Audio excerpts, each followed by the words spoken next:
What if Yoda trained Anakin? In the canonical timeline, we witnessed young Anakin Skywalker being reluctantly trained by Obi-Wan Kenobi after Qui-Gon Jinn's tragic death on Naboo. Despite Obi-Wan's best efforts, Anakin's fear, anger, and attachment ultimately led him down the dark path to becoming Darth Vader. His inability to control his emotions, combined with Palpatine's manipulation, resulted in the fall of the Jedi Order and the rise of the Empire. But what if things were different?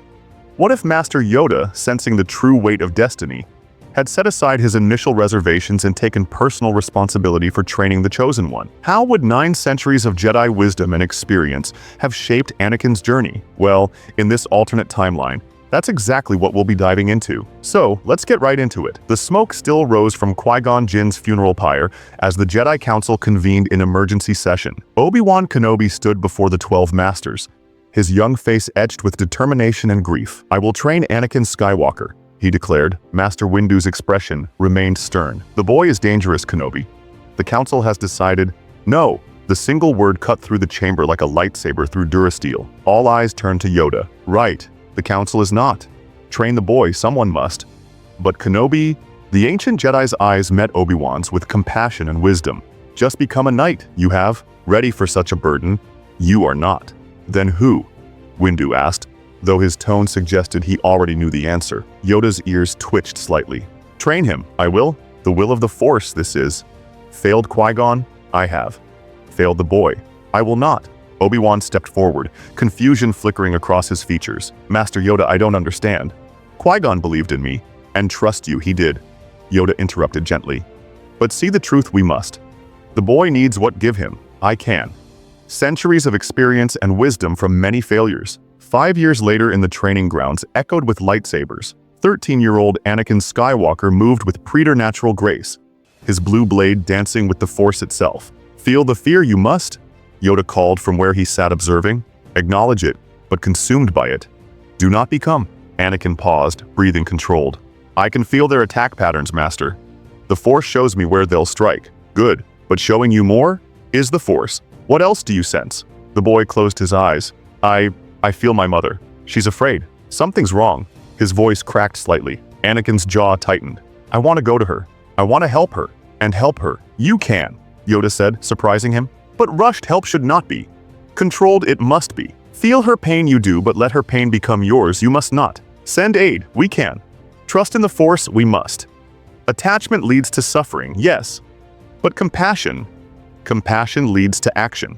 It was a profound difference in teaching. Where the old Jedi ways demanded emotional detachment, Yoda taught Anakin to feel without drowning, to care without possessing. 3 years later, when the Clone Wars began, when the arena on Geonosis had become a killing field, 18-year-old Anakin stood back-to-back with his master, their lightsabers casting blue and green light against the chaos. "Overwhelmed, we are," Yoda observed with characteristic calm. "But defeated, we are not." Around them, Jedi fell to endless waves of battle droids. But Anakin felt a deep, flowing sorrow that somehow made him stronger rather than weaker. When Padme fell from the Republic gunship, Anakin's reaction was controlled urgency rather than panic. "Master Padme, alive she is. Feel her life you can. But save her by losing yourself to fear you cannot. Focus on our mission, we must. Trust in her strength, we will." Anakin's breathing steadied. "You're right, she's alive. She's strong. She'll find a way." The encounter with Count Dooku was vastly different. When Anakin faced Dooku, it was not with reckless anger but with centered awareness that Yoda had cultivated. "You have aged well, my old friend," Dooku said as he ignited his crimson blade. Yoda's ears drooped slightly. "Failed you I did, Dooku. But from failure, learned I have." When Dooku attempted to crush them with falling machinery, Master and apprentice worked in perfect harmony. "Master, the machines, together, stop it we can. Trust in the Force. Anakin, let it flow through you." Together they extended their hands. The falling debris slowed, stopped, then gently lowered. Dooku's eyes widened in surprise. "Impossible. That coordination requires understanding," Yoda finished. "Connection to the Force, to others, to life itself." Though Dooku escaped, the message was clear. This Anakin was different, stronger, more centered. 2 years later, the revelation came in the Chancellor's office. Anakin sat across from Palpatine, the familiar red walls feeling oppressive. "You've grown strong, my boy," Palpatine said with paternal warmth. "Master Yoda has trained you well. "Thank you, Chancellor," but something in Anakin's tone had changed. Years of Yoda's training had given him sensitivity to force disturbances. "Do you ever feel constrained by the Jedi Code, limited by their narrow view?" The question hung like poison. But this Anakin felt such manipulations in the Force itself. "The code serves a purpose," Anakin replied carefully.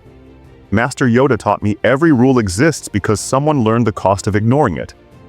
Palpatine's smile never wavered, but something shifted. "But surely you've wondered about the other side of the Force? The power from passion?" The moment the words left his lips, Anakin felt it. Cold darkness hiding in plain sight. The Force screamed warnings. "You're him," Anakin whispered. "You're the Sith Lord." Palpatine's mask began to slip. "Such perception. But before you do something rash, I've heard enough." Anakin was already moving toward the door. "The Council needs to know." Master Windu looked up as Anakin burst into the Council chambers. "Masters, I've discovered the Sith Lord's identity. It's Chancellor Palpatine." The words hit like a thermal detonator. Most reacted with shock, but Yoda simply nodded. "Surprised? I am not. Clouded, his presence has always been. But proof, do we have?" He revealed himself, Master. I could feel the darkness radiating from him. Windu stood, hand moving to his lightsaber. "If this is true, we must act immediately." "Come with us, you will," Yoda interrupted, surprising everyone. "Earned this you have, young Skywalker. Ready you are." "Master Yoda, the boy is not yet a knight. Trust in Anakin we must. Clear his vision remains. See through Palpatine's lies, he can." 4 lightsabers ignited in unison as they faced Palpatine behind his desk. "Master Windu," Palpatine said with mock surprise, "what is the meaning of this?" "You're under arrest, Chancellor." The mask finally fell away. Palpatine's features twisted as dark side energy flowed through him. "The Senate is mine. I am the Senate, and soon I will be Emperor." Lightning erupted, but Anakin and Yoda moved as one, their Force connection allowing perfect coordination. While Windu pressed the attack, Master and Apprentice contained Palpatine's dark energies. "Feel his hatred, you can," Yoda said calmly, deflecting lightning. "But let it touch you. It need not." When Palpatine made his final attempt, "I can save your wife. Only I have the power," the words found no purchase. "My wife's fate is her own," Anakin replied with serene certainty. "I trust in the Force. Your promises are built on lies." With that declaration, Windu's blade found its mark. The Sith Lord fell, his lightning dissipating into nothingness. The Jedi Temple's council chambers had never felt so peaceful. Sunlight streamed through the great windows as Master Yoda sat across from Anakin, who now wore the robes of a Jedi Master. "Changed. The galaxy has," Yoda observed. "But begun. The real work has only now." Anakin nodded, his mechanical hand, lost in the final battle, resting calmly. "The Clone Wars are ending, but there's so much to rebuild. And a family to raise you have," Yoda added, with what might have been a smile. "Hidden it well you did. But see the truth. I have always been able to." Anakin looked up in surprise. "You know about Padme and the children? Fool, do you think me? But learned I have that love need not lead to the dark side. Love itself? Life-giving. It is. The Council would have expelled me if they'd known. The old Council, perhaps. But changing we are. Deny their humanity the Jedi cannot. But master it they must." Through the windows they could see the sun setting over Coruscant. Somewhere below, Senator Amidala was preparing for the birth of twins who would grow up in a galaxy where their father remained a beacon of hope. "What happens now, Master? Now begins the real work. Build a better Jedi Order we will, one that serves life. The chosen one you are, young Skywalker, but chosen not to rule but to teach, not to destroy, but to heal." As stars appeared in Coruscant's sky, Master and former apprentice sat in comfortable silence, feeling the Force flow between them and through the galaxy beyond. The balance had been restored, not through the fall of the Jedi but through their evolution. The Force at last was in balance.